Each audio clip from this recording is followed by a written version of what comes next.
शहर के बीचों बीच एक आम की बगीचा है, जहां पर कभी झूला झूलती तो कभी आम खाने का मजा लेती हुई एक लड़की चंदा, गोल मुंह, मोटी आंखें, गठीला बदन, उम्र लगभग 17 वर्ष।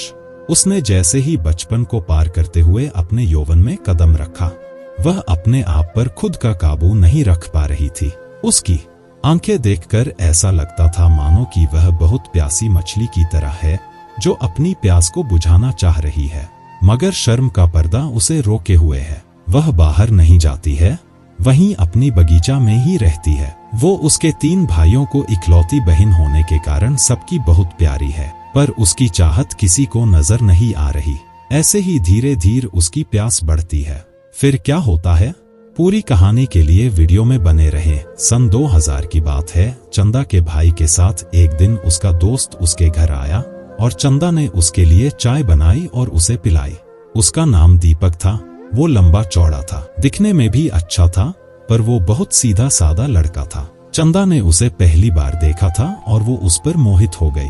दीपक जब नहाने गया तो हिम्मत करके चंदा ने उससे पूछा कि आप क्या करते हो। दीपक ने जवाब दिया कि मैं ऑफिस में कंप्यूटर की जॉब करता हूँ। उस दिन बस इतनी ही बात चंदा ने पूछी थी।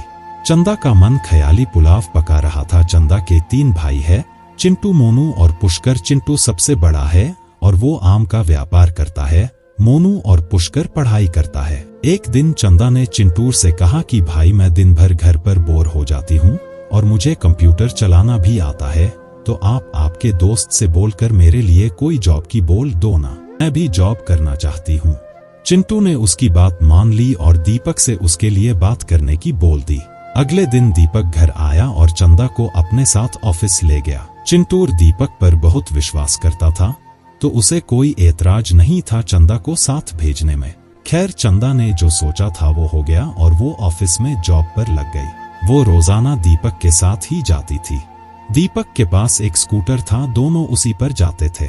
चंदा हर पल जब भी उसे दीपक के साथ बात करने का मौका मिलता, वो उसे आकर्षित करने में लगी रहती। दीपक इन बातों से अनजान था। उसे पता नहीं था कि चंदा के मन में क्या है। चंदा जब उसके साथ ऑफिस जाती तो बिल्कुल ही चिपक कर बैठती थी। दीपक को काफी अजीब लगता, पर वो कुछ नहीं कहता था। एक दिन जब दीपक अपने केबिन में बैठा हुआ था तो चंदा उसके पास आई और उससे बोली कि मेरा सर दर्द कर रहा है। दीपक ने कहा कि चलो तुम्हें घर छोड़ देता हूँ। उसने कहा नहीं, मैं दवाई ले लूंगी, आप बस मेरा सर थोड़ा सा दबा दो तो अभी थोड़ा आराम हो जाएगा। चंदा ने एक बार फिर प्यार से कहा, प्लीज दीपक। दीपक ने उसके अनुरोध करने पर उसे चेयर पर बिठाया और अपने हल्के हाथों से धीरे धीरे चंदा का सर दबाने लगा।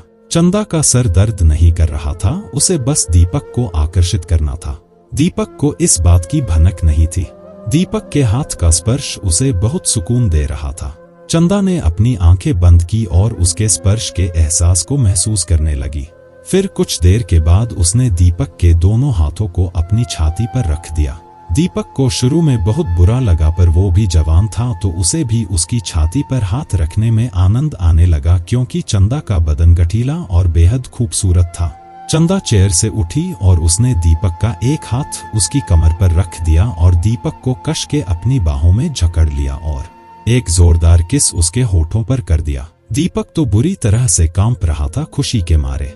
दीपक से लिपटकर चंदा को ऐसा लग रहा था मानो किसी बंजर जमीन पर शबनम बिखर रही हो। उसने आखिर दीपक को अपना बना ही लिया था।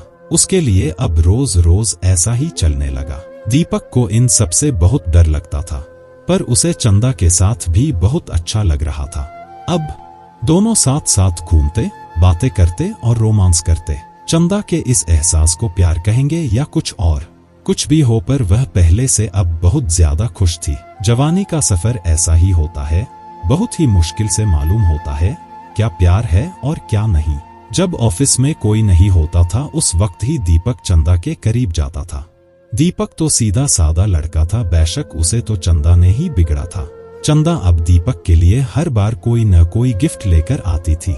दीपक उससे बोलता था कि चंदा जी, आप यहाँ पर थोड़ा संभल कर रहा करो, नहीं तो आपको बदनामी हो जाएगी। बेचारे दीपक को कहाँ पता था कि चंदा तो एक प्यासी मछली की तरह है, उसे जमाने की फिक्र फिलहाल तो नहीं थी। एक दिन दीपक ऑफिस नहीं गया, किसी काम में व्यस्त था। तो चंदा ने उसे फोन किया। तब वो चंदा के भाई के साथ था। तब दीपक के मन में आया कि ये सही नहीं है, और अगले दिन दीपक ने चंदा से कह दिया कि ये गलत है और मैं अपने दोस्त को धोखा नहीं दे सकता। अब हम ऐसा कुछ नहीं करेंगे और अब साथ भी नहीं रहेंगे। अब उसे दीपक से कोई मतलब नहीं था। दीपक ने भी अब उसके घर पर आना कम ही कर दिया था। एक दिन की बात है, जब चंदा बाजार से लौट रही थी तो उसकी नजर एक स्कूल पर पड़ी और उसने उस निजी स्कूल में पढ़ाने का मन बनाया। अगले दिन वह स्कूल जाकर अपना रिज्यूम दे आई। उसने जैसा सोचा था वैसा ही हुआ और अगले दिन से उसे स्कूल में बुला लिया। चंदा अब स्कूल जाने लगी और बच्चों को पढ़ाने लगी। पढ़ाना उसका लक्ष्य नहीं था, वह तो किसी की तलाश में थी। उसी स्कूल में चंदा को एक इंग्लिश टीचर बहुत अच्छा लगा।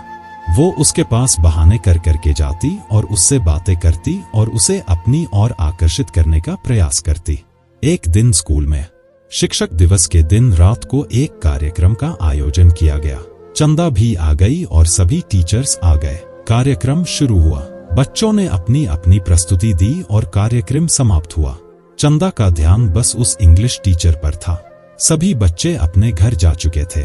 स्टाफ भी जाने की तैयारी में था। चंदा ने उससे पूछा कि सर आपका नाम क्या है?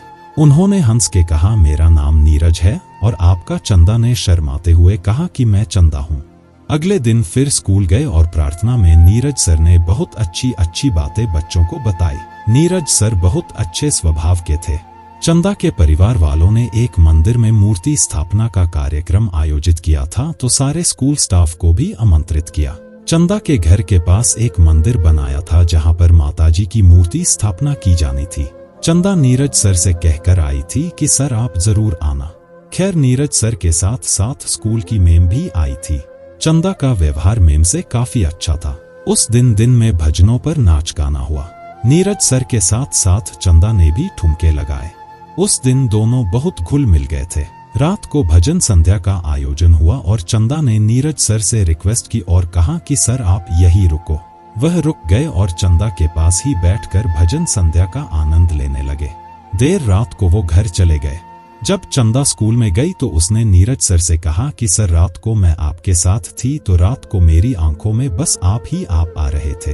सर उसकी बातों से बहुत प्रभावित हुए और हंसकर चंदा की ओर देखा। चंदा ने भी उनके हाथ पर माताजी का धागा बांधा और कहा कि सर मैं आपको बहुत पसंद करती हूँ, क्या आप भी मुझे पसंद करते हो? नीरज सर कुछ देर शर्माए और कह दिया कि आप बहुत खूबसूरत हो। फिर क्या था, चंदा समझ चुकी थी। अब अगला दिन चंदा के लिए पहले जैसा ही होने वाला था जब वो दीपक के साथ की थी। अब वो दोनों घंटों साथ बिताते, बातें करते और बाहर घूमने जाने लगे।